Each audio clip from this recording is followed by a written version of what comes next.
چاہ رہا ہوں۔ تو آئیے کچھ باتیں ہم دیکھتے ہیں۔ تو جب یہ کہا گیا کہ قرآن میں شب برات کا کہاں تذکرہ ہے، جیسے کہ معراج کے تعلق سے بہرحال قرآن میں تذکرہ ہے نا، حالانکہ اس بات کی وضاحت میں نے ایک میرا جو لیکچر ہے شب معراج اور ہماری بدعتیں، اس میں وضاحت کی تھی کہ معراج کے تعلق سے بھی قرآن میں تذکرہ نہیں یاد رکھی۔ قرآن میں جو تذکرہ وہ اسراء کا ہے۔ اسراء وہ سفر تھا جو نبی اکرم صلی اللہ علیہ وسلم مسجد حرام سے مسجد اقصیٰ گئے، اس کو کہتے ہیں اسراء عربی میں، اور وہ سفر جو مسجد اقصیٰ سے آسمانی ہوا وہ معراج ہے۔ تو معراج ہوئی وہ حدیث میں، لیکن قرآن میں نہیں۔ قرآن میں صرف سفر کا ایک حصے کا ذکر ہے جس کو اسراء کہتے ہیں عربی میں، سبحان الذی اسریٰ، اسی سے وہ سورہ کا نام سورہ اسراء یا سورہ بنی اسرائیل کہلاتا ہے، 17 نمبر کا سورہ، ٹھیک ہے۔ تو وہاں بھی معراج کا تذکرہ ہے، معراج حدیث میں ہے، تو معراج ہوئی لیکن منانا ثابت نہیں، سمجھ رہا؟ تو اسی طرح جب سوالات ہوئے تو لوگوں نے اس رات کو ثابت کرنے کے لیے کچھ آیتوں کو لا کر فٹ کرنے کی کوشش کی ہے، یاد رکھیے۔ اور جب بھی یاد رکھیے پیوند کاری ہوں گی نا، چیزوں کو گھڑا جائیں گا تو پیوند کھل جاتے ہیں، الٹریشن سمجھ میں آ جاتے ہیں۔ حقیقی چیز شب قدر واضح ہے، لیکن اب اس میں ہم نے کیا کیا، کچھ آیتیں لا کر فٹ کرنے کی کوشش کی اور امت کو یہ بتایا کہ قرآن سے یہ رات ثابت ہے۔ آئیے تو اس رات کا کیا یہ رات قرآن سے ثابت ہے؟ سب سے پہلے اس کو ہم دیکھنے کی کوشش کرتے ہیں۔ اس کے تعلق سے جو آیتیں لا کر اس رات کی ثابت کرنے فٹ کی جاتی ہے، وہ آیتوں میں سب سے مشہور اور معروف آیتیں سورہ دخان، سورہ نمبر 44 کی آیت نمبر 1، 2، 3 اور 4 یہ تلاوت کر کے سنائی جاتی ہے، اور اخبارات، میگزین اور شماروں میں یہ آیت بالکل ہائی لائٹ آتی ہے، تو ہر آدمی کے دل میں فضیلت بڑھ جاتی ہے اس رات کی کہ بس جو رات کے تعلق سے آیت ہے قرآن کی تو پھر کیا، ٹھیک۔ تو یہ آیت پیش کی جاتی ہے حامیم، ٹھیک ہے، حامیم، بہرحال یہ حامیم حروف مقطعات حامیم، والکتاب المبین، اور قسم ہے اس کھلی ہوئی کتاب کی، قسم ہے اس واضح کتاب کی، ایسی کتاب کی جس کی ہر چیز کلیئر ہو، ایسی کتاب جس کا ٹیکسٹ کلیئر ہو، جس کو ہم سمجھ سکتے ہوں۔ آگے فرما انا انزلناہ فی لیلۃ مبارکۃ انا کنا منذرین، اور ہم نے اس قرآن کو ایک مبارک رات میں نازل کیا اور ہم ہی تمہیں جو ہے ڈرانے والے ہیں، ٹھیک ہے۔ اس قرآن کو مبارک رات میں نازل کیا، اس ہم ہی تمہیں ڈرانے والے، فیہا یفرق کل امر حکیم، اور اس رات ہم جو ہے سارے مضبوط فیصلے، حکمت والے مضبوط فیصلے اس رات ہم کرتے ہیں، امر من عندنا، اور یہ تمام حکم ہمارے طرف سے ہوتا ہے، یہ احکامات ہمارے طرف سے ہوتے ہیں، انا کنا مرسلین، اور اے نبی ہم نے آپ کو رسول بنا کر بھیجا، ہم ہی نے آپ کو اپوائنٹ کیا رسول بنا، اس لیے کہ کوئی آدمی خود اپنے آپ کو رسول نہیں بنا سکتا، ہم نے آپ کو رسول بنا کر بھیجا ہے۔ یہ 4 آیتیں لا کر پیش کی جاتی ہے اور بتایا جاتا ہے، دیکھو انا انزلناہ فی لیلۃ مبارکۃ انا کنا منذرین، اور ہم نے اس قرآن کو ایک مبارک رات میں نازل کیا اور ہم ہی جو ہے ڈرانے والے ہیں۔ اب جب یہ بات سمجھ میں آتی ہے، اور پھر اس رات کو ایک نیا نام دیا گیا، ایک نام تو پرانا ہے، مشہور ہے، وہ ہے لیلۃ البرات یا لیلۃ جو ہے شب برات، لیکن اب جو ہے قرآن سے چونکہ ثابت کیا جا رہا ہے تو اس کا نام تبدیل کر کے رکھا گیا لیلۃ مبارکہ، مبارک رات، ہے نا۔ اور یہ آیت پیش کرنے کے بعد تو ہر مسلمان سر اپنا خم کر لیتا ہے، جھکا لیتا ہے کہ بس قرآن کی آیت ہے تو پھر تو بھائی معاملہ درست ہی ہوگا۔ اب آئیے تھوڑی اس کی حقیقت بھی دیکھ لیتے ہیں۔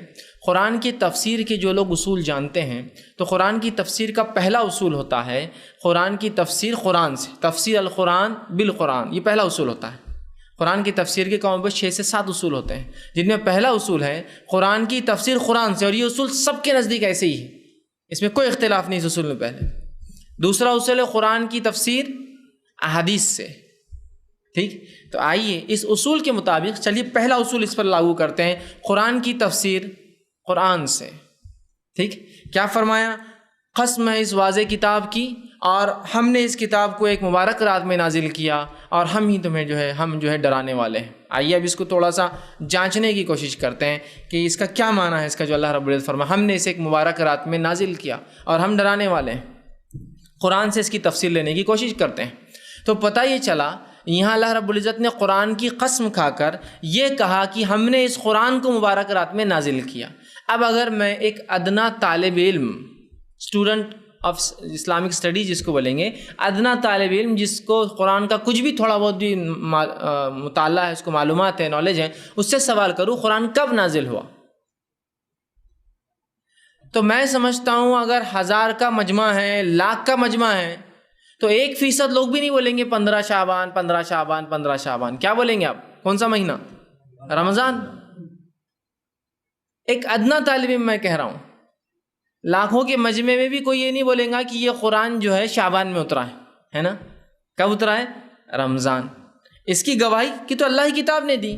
خود اللہ رب العزت فرماتا ہے سورہ بقرہ سورہ نمبر 2 آیت نمبر 185، شہر رمضان الذی انزل فیہ القرآن ھدی للناس بینات من الھدی والفرقان۔ رمضان وہ مہینہ تھا جس میں قرآن کا نزول ہوا انسانیت کی ہدایت کے لیے، اور ایک فرقان بنا کر، فرق کرنے والی کتاب بنا کر ہم نے بھیجا ہے، کرائٹیریا بنا کر، ایک اصول، ایک کسوٹی بنا کر اس کتاب کو بھیجا ہے، فرقان۔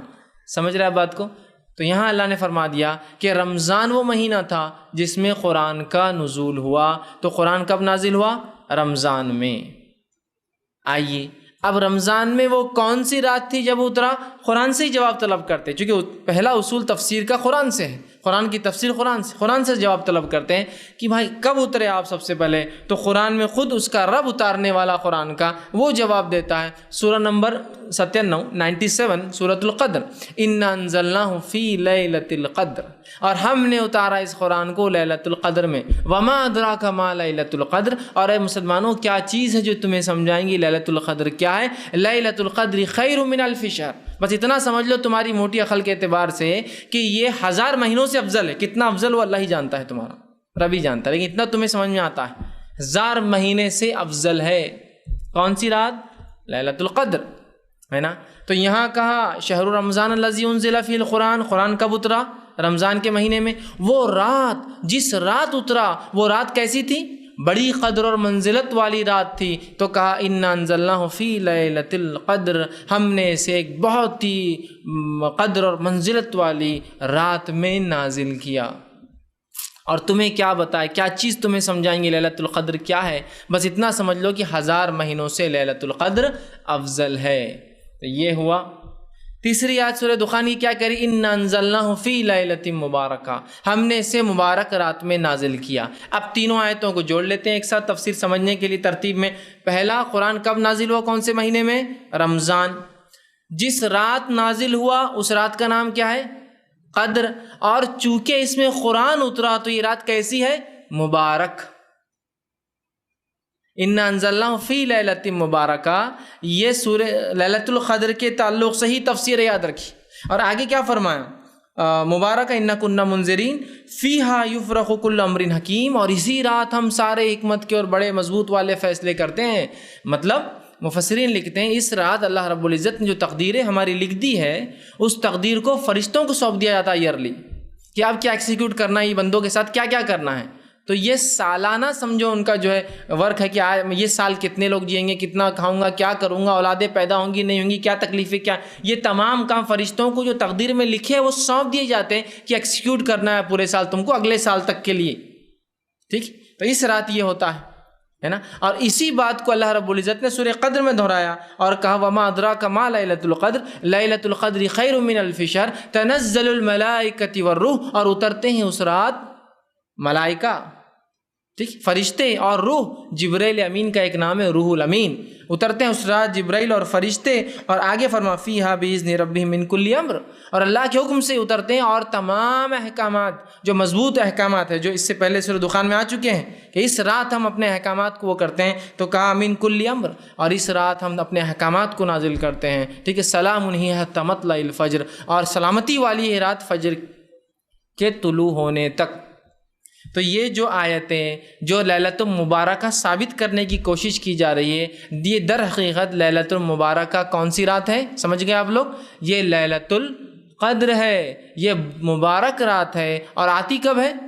رمضان میں۔ آپ کوئی کہے نہیں لیلۃ المبارکہ ایک رات، لیلۃ القدر ایک رات، تو دیکھیے اب سمجھیے، تھوڑا سا اپنی عقلوں کو جھنجھوڑیے۔ انا انزلناہ فی لیلۃ مبارکہ، ہم کہہ رہے ہیں یہ 15 شعبان ہے۔ انا انزلناہ فی لیلۃ القدر، ہم کہہ رہے ہیں یہ قدر ہے جو کہ 21 رمضان، 23 رمضان، 25 رمضان، 27 رمضان اور 29 رمضان میں سے ایک۔ ٹھیک، تو اس کا مطلب یہ ہوا قرآن 2 بار نازل ہوا، قرآن 2 بار نازل ہوا۔ ایک بار نازل ہوا 15 شعبان کو، اور شاید رسول اللہ پھر بھول گئے جب نازل ہوا، پھر اس کے بعد پھر دوسری بار اتارنا پڑا۔ یہ آپ سمجھ رہے ہیں یہ کنفیوژن جو ہے؟ اگر آپ مانیں کہ یہ مبارک رات الگ ہے، قدر الگ ہے، تو مجھے بتائیے قرآن کب نازل ہوا؟ آپ کہیں گے رمضان کی، تو قرآن ہی گواہی دے رہا ہے، تو پھر آپ کی بات سنی جائیں گی یا اللہ کی کتاب کی بات سنی جائیں گی؟ بتائیے۔ تو بس جب امت نے سوال کیا کیا یہ رات قرآن سے ثابت ہے، تو آیت لا کر فٹ، میں نے کہا نا، ایک ہے چیز کا ثابت ہونا، قدر بالکل ثابت ہے، اور ایک ایسی چیز ہے جس کو ثابت کرنے کے لیے دلائل کو جمع کیا جا رہا ہے۔ مطلب یہ کہ اگر میں یہ کہہ لوں کہ یہ چیز مجھے اپنے نفس پہ حلال کرنا ہی ہے، اب شروع کرو تحقیق کی کیا ہے، تو میں حلال والی چیزیں لیتے جاؤں گا، حرام والا معاملہ چھوڑتے جاؤں گا۔ شریعت نے کیا کہا وہ اصل ہے، یاد رکھیے۔ تو یہاں ہم دیکھ رہے ہیں یہ آیتیں سراسر جو ہے لیلۃ القدر کے تعلق سے ہے، ان آیتوں کا رتی برابر بھی تعلق 15 شعبان سے نہیں ہے، یاد رکھیے۔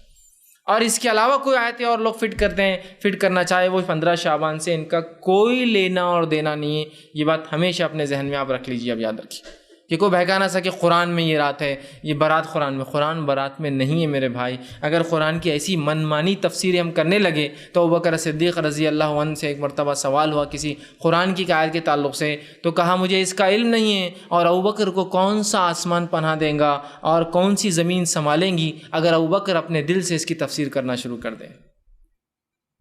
ابوبکر صدیق سے جب سوال ہوگا قرآن کے تعلق سے، آپ جواب نہیں دے پائے۔ لوگوں نے کہا آپ کو نہیں پتا، تو کہا مجھے نہیں پتا، اور ابوبکر کو پھر کون سا آسمان سہارا دیں گا، سپورٹ کرے گا، مطلب سایہ دیں گا، اور کون سی زمین سنبھالیں گے؟ ابوبکر اللہ کی کتاب کی تفسیر خود سے کرے۔ تو اللہ کے لیے اللہ کی کتاب کی تفسیر اپنی من مانی مت کیجیے۔ اور کسی مفسر نے اس کا معنی یہ نہیں لیا کہ یہ سوائے ان کے جنہوں نے مختلف عجیب و غریب دعوے کر رکھے ہیں، جن کو اہل باطن جن کو کہتے ہیں، جن کے سامنے ظاہر نہیں، ان کو باطن علم ہوتا ہے، ان کے نزدیک یہ تفسیر میں آتا ہے 15 شعبان۔ اس کے علاوہ کسی نے بھی اس کو، بلکہ علامہ ابن کثیر نے کہا یہ تو قدر ہی ہے، یاد رکھیے مکمل طور سے۔